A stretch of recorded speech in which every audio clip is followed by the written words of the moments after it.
আচ্ছা টুম্পা, তুমি কি জানো প্রতিটা মানুষের ভিতর ভালো আর মন্দ দুইটা দিক থাকে? শুধু আমি কেন, প্রতিটা মানুষে জানে তার ভিতরে ভালো মন্দ দুটোই থাকে। বিয়ের পর থেকে আমি তোমার ভালো দিক দেখছি, তোমার মন্দ দিক দেখিনি। তোমার মন্দ দিক কোনটা? আমি তোমার খুশি সহ্য করতে পারি না। তুমি যখন হাসো মন্ডায় চায় তোমার দাঁতগুলো হাতুড়ে দিয়ে ভাঙ্গে ফেলাই। এই শোনো, আমি দ্বিতীয় বিয়ে করতে যাচ্ছি। আমার ভালোবাসা কি কমতি ছিল যে তুমি দ্বিতীয় বিয়ে করতে যাচ্ছ? আমাদের বংশের রেওয়াজ আছে, যদি পারো মাফ করে দিও। মাফ করার মালিক আল্লাহ, তুমি দ্বিতীয় বিয়ে করে এসো, তোমাকে আল্লাহর কাছে পাঠিয়ে দিব। এই তোমাকে শাড়ি আনতে বলছিলাম, আনছিলা? আনছি, দেখো টেবিলের উপর রাখা আছে। লাল রঙের শাড়ি আনছো কেন? জানো না আমি লাল রং পছন্দ করি না। সর্বনাশ হয়েছে, মনে হয় পাশের বাড়ির ভাবির সাথে পাল্টে গেছে। ভাবির সাথে পাল্টে গেছে? আজকে তো চামড়া দিয়ে ডুগডুগি বাজাবো আমি। এই ডাক্তার দেখাইয়া ঠিক মতো এক্সরে করছো? হ্যাঁ করছি, এক্সরে রিপোর্ট ভালো না। হাড্ডি একটা ভাঙছে না দুইটা ভাঙছে সেটা বলো আগে। যে মাইর দিছো হাড্ডিকে একটাও থাকার কথা, দুইটাই ভাঙছে। কতবার বলছি সকাল দুপুর রাতে আমার সাথে তর্ক করবা না। দিন রাত 24 ঘন্টা বাদে যে সময় পাও সেই সময় তর্ক করবা। আসেন আসেন, সুন্দর মেয়েদের জন্য সিঙ্গারা ফ্রি।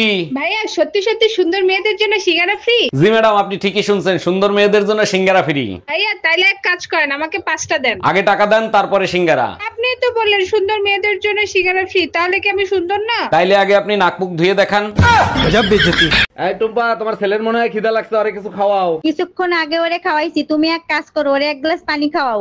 আচ্ছা ঠিক আছে। আর শোনো, পানি খাওয়ানোর আগে ফুটিয়ে নিও। ছেলেরে ফুটাইলে ছেলের কোনো ক্ষতি হবে না তো? আমি পানি ফুটাতে বলছি, ছেলে কোথায়?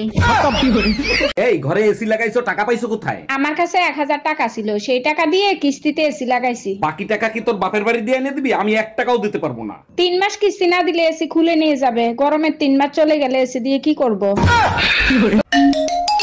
হ্যালো, এই কোথায় তুমি? কোন ভাবির কাছে? তোমার মনে আছে বহুদিন আগে আমরা একটা সোনার দোকানে আসছিলাম? ওরে আমার বাবুটা, কেন মনে থাকবে না সোনা পাখি। এই দোকানে তোমার একটা হার পছন্দ হয়েছিল। ওরে আমার লক্ষ্মী, তুমি সেই সোনার দোকানে গেছো? সেই দোকানের সামনে একটা নাপিতের দোকান আছে, সেই নাপিতের দোকানে চুল কাটাতে আইছি। তুই কুত্তা, একটা কুত্তা। কথায় কথায় তালাক দিতে চাও, পেপার পড়ে দেখো কি লেখছে। পেপার পড়ার সময় নাই, তালাক দেবো কিনা সেটা বলো। আমি পড়ে শোনাচ্ছি, তালাক দিলে বউকে অর্ধেক সম্পত্তি দিতে হবে। তাও তো ভালো, অর্ধেক সম্পত্তি তো আমার থাকবে। Hello Google. গুগলকে তুই কি শান্তিতে থাকতে দিবি না? মেয়েদেরকে নির্দয়ী পাষণ্ড কেন বলা হয়? কারণ মেয়েরা ব্লগ করার সময় শেষ ইচ্ছাটাও জানতে চায় না। 3 ঘন্টা ধরে ঘরে বসে রয়েছি, কই গেছিলা তুমি? তুমিও তো সবসময় ঘুরতে যাও, আমি কি কখনো জিজ্ঞাসা করছি কই গেছিলা? 1 মিনিট।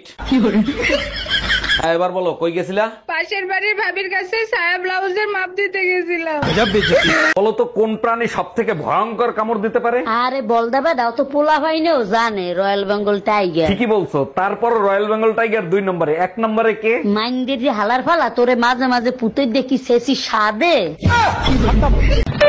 Hello Google. গুগলের মটকা গরম আছে, যা বলার জলদি বল। মেয়েরা ছেলেদের ছবি দেখেই বিয়ে করতে রাজি হয়ে যায় কেন? মেয়েরা ছবি দেখেই বলে দিতে পারে কোনটা গাধা আর কোনটা পাঠা।